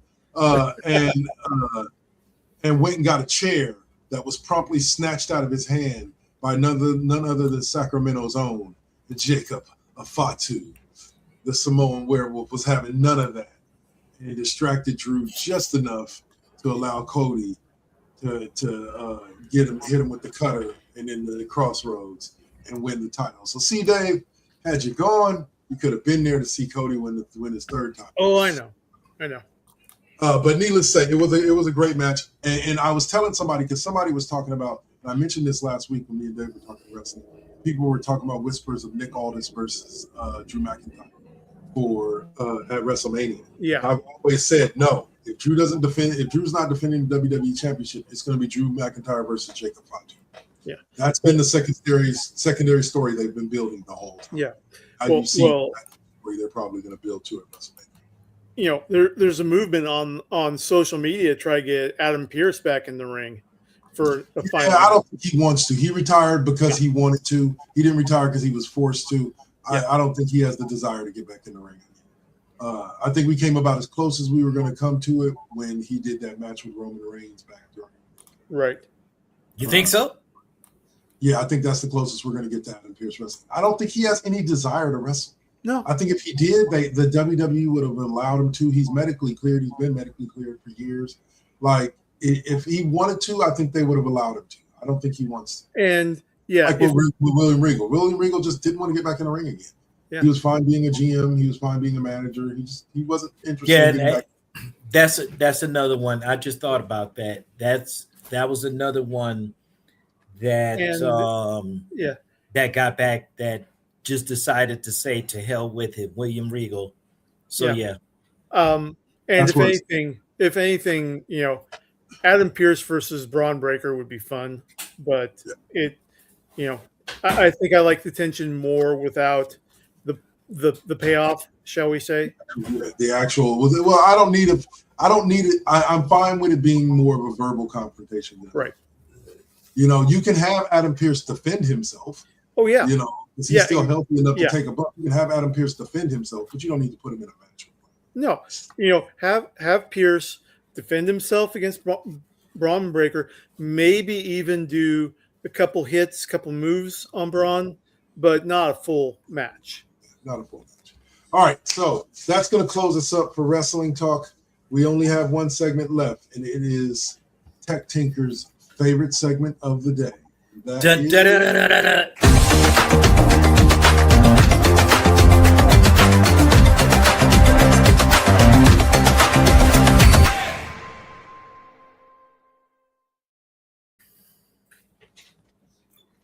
Sorry. You saw me grooving to that music. And hey. I'll say, let's talk some video games, gentlemen. Let's talk some video games. All right. So, article says Cyberpunk 2077 DLC 2 sounds like exactly what we wanted. I am not a Cyberpunk fan, nor have I played the game. So, gentlemen, you're going to have to fill me in on this. What do you think? Well, I've actually gotten a chance to I've actually started playing Cyberpunk 2077. I haven't gotten that far in that game, but from what I have played, I'm willing to hopefully see some extra DLC, because I've already seen, I can't remember, it was, what was this, Cyber something or Phoenix something. I can't remember exactly what the first DLC is, but I know that Idris Elba was supposed to be in that one, and I know that in this initial game it's supposed to be Keanu Reeves. So right. We'll Reeves see. is in Cyberpunk 2077. We've known that from the beginning. But what the article is talking about is that there was a proposed expansion where the rumor was that it's going to take you to the moon. So get you out of Night City onto lunar habitats, which interesting, but apparently and rightfully, CD Projekt Red is Cyberpunk is news, Tech Tinkers, to video game players. Yes, Punk is news. But welcome to the show, bro. Yeah, the CD Projekt Red is focusing on a sequel to the game rather than a straight up DLC package. And there's lots of ways that they can go, man. I mean, I know the last time that we talked 2077, I mentioned that Keanu Reeves stopped by Trejo's Tacos for a little bit, did a little photobomb with Danny. And I mentioned that Mike Pondsmith, the guy who created Cyberpunk, the original paper and pen role-playing game, and created all the lore behind it. One of the characters from Cyberpunk, Nomad Santiago, Mike Pondsmith has said that he based Santiago off of Danny Trejo. So Danny Trejo's got a role that he can fill in the Cyberpunk universe should he want to do that, and if CD Projekt Red goes in that direction, which I would be all for. I love Danny Trejo's story, for those of you. Oh, it's fantastic. Love his story. Absolutely. Yep. Such an amazing man. All right. So what could have been with Cyberpunk to Yeah. what might be with Final Fantasy. What's up? Nope, just we looked agreeing. at Final Fantasy VII Part 3 gets an official update. Not in the way you think. No, it hasn't been given a name. No, it has not been given a release date. But what has been announced is by the director is that the third one will bring back several more locations that have not shown up in the games yet from the Final Fantasy VII. So they're saying Wutai is going to be in the third game. Rocket Town is finally going to show up in the third game. So I haven't had a chance to play the second game because I want to play the first game all the way through before I get to the second game. Kind of the same problem I have with the Spider-Man series. I want to finish the original Spider-Man before I start Miles Morales, which is why it's taking me forever to play Miles Morales. But I just don't donate enough time. I'm pretty sure if I put a couple of hours a week into playing Spider-Man, I could probably get through it. Well, you know what your problem is? You've got an actual life outside of video games. You cut out work, you cut out family, you cut out sleep. There's a lot of extra hours that you can get in more gaming. True. Work, sleep, true. This is how we live. It's how we live, man. Your girl's old enough to be able to forge for her own, Yeah, true. And it's funny, not to get off task, but me and Dark Lord were talking the other day, and you know what? We just realized that this is the one constant thing that we've been doing all these years, despite having families, running through a whole bunch of bullshit, dealing with drama and all that. But it's always been that one constant in doing this broadcast. And I think that is one of the main things that keeps us sane. One thing that keeps us sane. Yep. Continue on forward, gentlemen. Just all right. Yep. So I know as a Final Fantasy fan, I'm excited to see it. Like, I enjoyed the first one. I thought that definitely and for those of you who follow us on Twitch, I recently I want to say that's not recently. It's been almost a year since I finished up that 9 month run of doing Final Fantasy VII on Saturday nights. Yeah. And finished up the game only to be gypped. That's the one thing I gotta say right quick. My quick rant for the day. Square Enix, get your shit together, because the fact that I got to the end of that game and the fucking ending got blocked on Twitch. The stream got cut right as the ending came up is BS. That game is over 20 years old. Anybody has already seen the ending to that show. I should have been able to stream it, but Stream Enix has something out there that blocks it from being shown. that sucks. Yeah, I was pissed. I finally beat Sephiroth after, oh my god, I don't know, the one-winged angel Sephiroth after, I don't know, 6 to 10 tries, and they didn't show the ending. I'm like, anyway. So that Speaking of 20-year-old shock endings, wait a minute. You mean I've been playing Darth Revan all this time? Focus Entertainment says that they are still working on the Knights of the Old Republic remaster. So it is still in production. They're still going through with it. Okay. Well, hopefully we'll all get to see that. Like, I used to love we get a friend of the show, Mr. Hemphill, got us. Got me into that. Yep. Okay. All right. So, I guess a new and major unexpected announcement has divided GTA 6 players once again, leaving me to question whether or not to change. Xbox came out of nowhere this week and decided to drop some massive news regarding the next generation Xbox, codenamed Project Helix. The announcement sent shockwaves through the gaming community, with fans of just about every major IP wondering about the implications of the new Xbox console.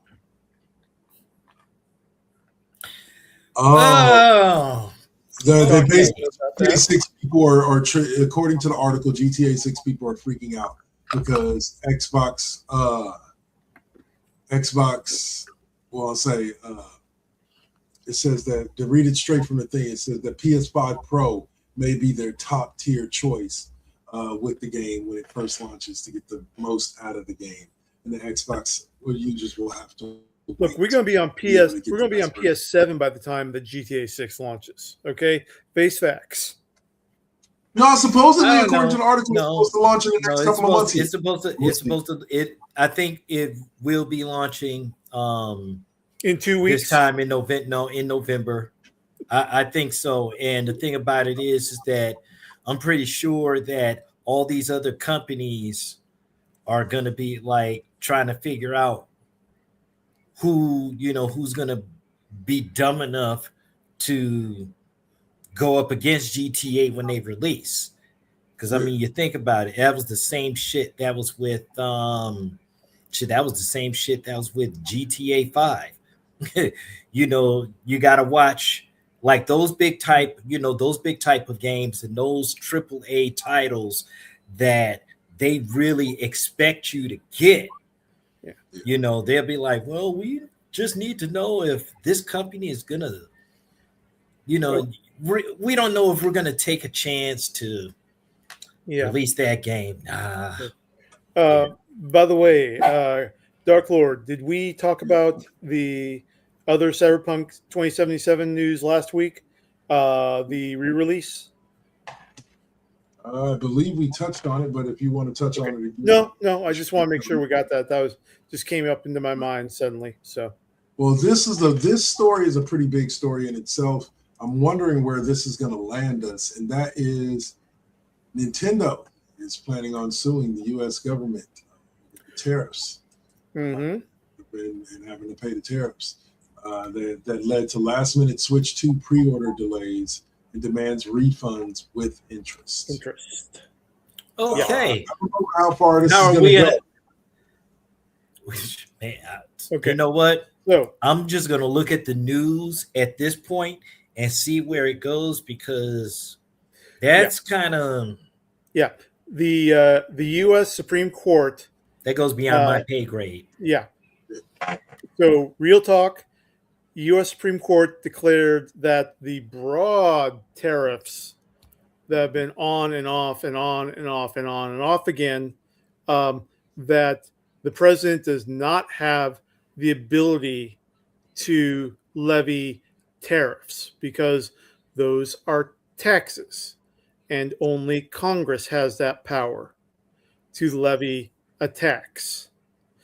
Now, so tariffs are illegal. And so Nintendo put a lawsuit forth saying, okay, here's the damages that we took because figuring out what the fuck is going on caused this loss of profit to us. I mean, and we're talking millions of dollars in pre-sales, not just in America, but also in Japan, in the European market, as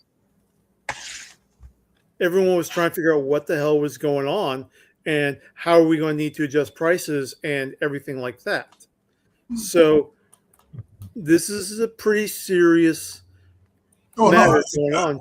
I mean, I know. I'm just wondering how it's going to play out because it's going to be an interesting case to watch. I don't know much about law. I know way too much about contracts, but I don't know much about the actual tariff laws and all that stuff. So, but at the end of the day, it's just like I said, I want to see how this plays out. Right.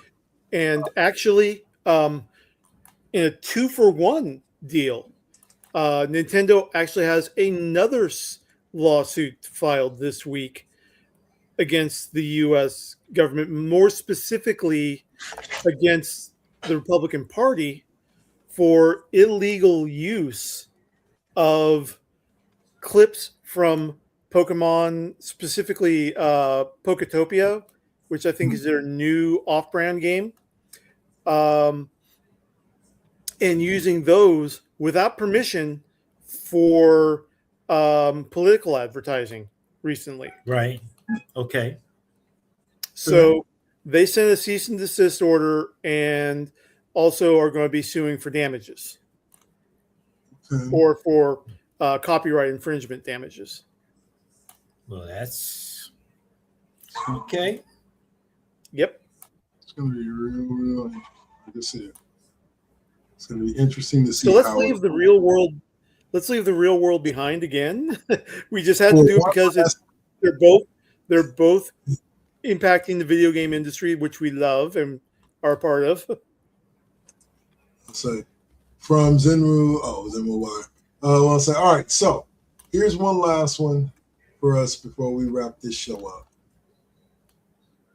Legendary game director Todd Howard has confirmed that Starfield 2.0 will feel like a completely new game.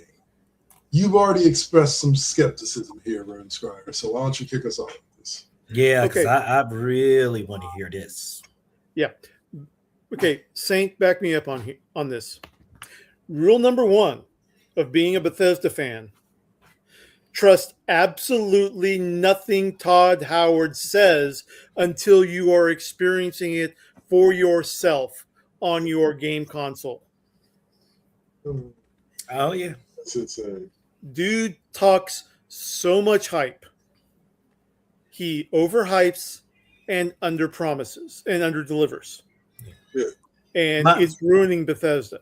Yeah, my whole thing, and this has always been my thing when it comes to stuff like this, exclusives and what have you. Folks are talking about, like, when it comes to Starfield, it's coming to the PS5. Yep. That will not be anything, that will not be on my purchasing list. For the simple fact, to me, that is an Xbox game. I am sorry. I know a lot of people are going to be like, but that's like Indiana Jones. The Circle of Life. Didn't touch it for the PlayStation. Great Circle. Yeah. Yep. The Great Circle. Didn't touch it for the PlayStation. I had the opportunity. It was like 1999. Gears of War. Didn't touch it because to me, that's an Xbox game. That's going to be the same thing that happens when Halo drops. That is an Xbox game. I am not messing with that. Going to the box, huh? No, yeah, dude. To me, the spirit of the competition with like all these companies, Bethesda, fucking Blizzard, fucking all these guys. Now you want to start wrapping up and just want to team up. What the fuck happened to healthy competition when it came to gaming consoles and stuff like that? Now everybody wants to be a winner. What the fuck? Let them know, say, let them know. What the hell? Yep. Like I said, I don't know. I just recently started playing Starfield. Good game. I don't know what 2.0 is. Download something like that. My opinion is that what Todd Howard is calling Starfield 2.0 is not going to be a second game, full second game like Elder Scrolls or Fallout 2. It's just going to be a huge DLC. It's just going to be an upgrade to the existing game. That's what they've been focused on. That's what they're trying to do. They're trying to fix the mistakes that they had in the first game because it's a Bethesda game. Rule number 2 of being a Bethesda fan is that the games need a couple months longer in the cooker before release. So expect bugs, expect problems. And Starfield, it was the least buggy of any Bethesda release in the digital age, but it still had flaws. Sure. So, and now last thing we'll close on, and yes, people, you'll notice by his reaction, I am blindsiding him with this. But we have a young gentleman who went on ahead and made the early purchase, decided to play last night. So, Sam, why don't you tell us a little bit about WWE 2K26, sir? Ladies and gentlemen, let me tell you. All right, I am not going to. I'm not going to say this. I'll say this much. It's going to be a little different this go round. You have close to 400 wrestlers this time. However, of course, it'll be their variations and so forth. But there's a couple of matches, a couple of the new matches, the 3 stages of hell. That's definitely going to be definitely impacting. You're definitely going to want to make sure that your universe mode is going to be completely way off, because you get to create shows for this one, but you're also updating your special show. You can do either on your own, or you can do some AI components. It doesn't matter. It's just that it's just going to be really, really great. And I'm looking forward to saying, because I only cracked it open. There were a couple of good matches. It's a little faster. There was a little bit of collision, because I did a match with Joe Hendry and fucking Logan Paul. And yeah, I mean, I beat the snot out of him, but it was really good. Joe Hendry just appeared behind you. Say his name.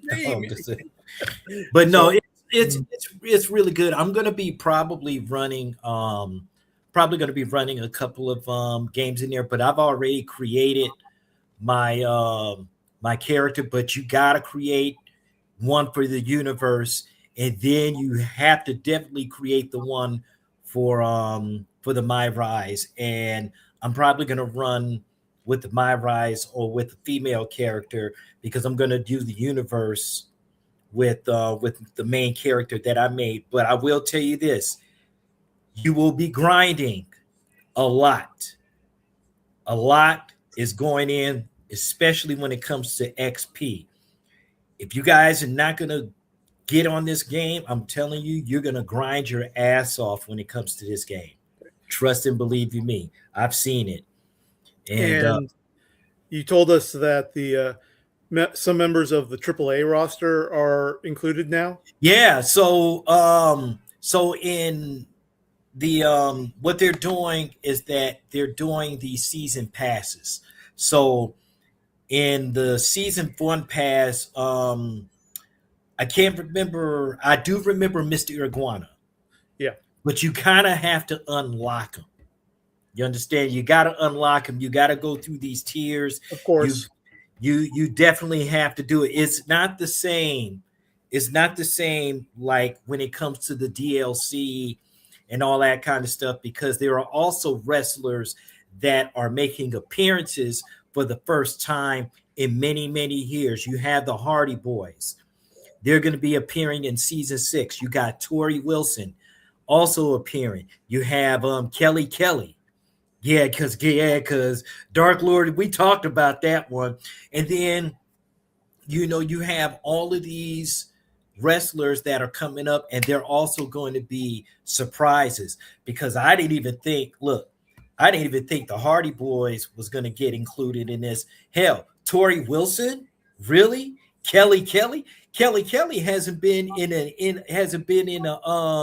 WWE game since 2011. So there are going to be some surprises, and I'm actually waiting to see how it goes down. But I'm looking forward to the actual showcase. Yeah, the actual showcase, because CM Punk, this one's gonna be good. I loved the Bloodline last year, because I still didn't completely finish that, but this one here, some of these wrestlers are the same. And then of course, you have some of the jobbers that are involved. So yeah, you get to beat them up too. Yep. Yeah. All right, guys. So that is I just want to be able to pound on Logan Paul 24/7. Oh yeah. I like I said, I used Joe Hendry. I used Joe Hendry for my first. It was just a regular singles match, and I bopped the hell out of him and put him out, and it was a great match. It had like 3.5 stars. So it was worth it.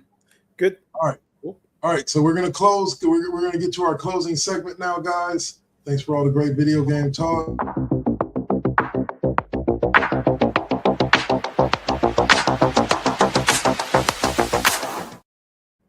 But I know what these people want to know is where they can find you next. We'll start with Rune Scryer. Let us know what's going on over there on the night shift. I am going to be on tonight again. Friday night, we had the sudden update problem. Last night, I fell asleep before. I'm old, damn it. Hey, I'm older than you, man. Stop the bullshit. Let's go. Yeah, but you ain't up at midnight anymore. Oh, you up at midnight because you got bladder issues? No, I'm up at midnight because I do shows like this. Come on now. So Dave's gonna be back on the night shift. I will be back on the night shift with Horizon Forbidden West, continuing on through that tonight and tomorrow, and trying to get back to Fallout 76 because apparently the new update, we're adding Bigfoot as a new cryptid in Fallout 76. So awesome. It's not just Mothman anymore. Not just Mothman. All right. Yeah. Saint, where you going to be? All right. So I am going to be, it's going to be a short one, but I am going to be doing an NBT Deuce because this is our 15th year. And I didn't realize that up until I discovered that a couple of days ago. So we are now running 15 years. So we're going to start our 15-year celebration. And that's what it is. We're done here. Sorry. So for me, you can find me in about an hour and a half right here with O'Malley and Mr. Swab. And we'll be talking NFL trades, off-season, NBA, late season pushes, playoff pushes, etc. And Max Crosby. Yep, and some other sports stuff here on the classroom. And as far as the video game, you got a full week from me this week. I'm gonna try to give you the viewer another full week this week with starting on Tuesday with some NCAA. If y'all didn't get a chance to check it out last night, I did on the late night. I did some Halo Wars 2. I saw that expansions. It was pretty sick. I'm going to finish it up next week. I might even spend another $6 and buy the other one too. The DLC Pack 2. Play that one through. But yeah, so you can catch me on the video games. You catch me on the College Football 26 on Tuesday, NBA on Wednesday. And yeah, I should be getting WWE 2K26 and NBA 2K26 fairly soon. So I'll be upgrading Wednesday and Thursday for those games. Okay. That's all. Thank you for joining us. Thanks to everybody who tapped in, especially you Tech Tingers, always with the great comments. All right. We're going to raid out. You tapped in. We're going to go ahead and raid out on YouTube. This will be it until 6 o'clock. Be back to join us on the WK with First GenXers and on Twitch. Enjoy wherever Saint's sending us. All right. Peace. Peace. Dun, dun, dun, dun, dun, dun.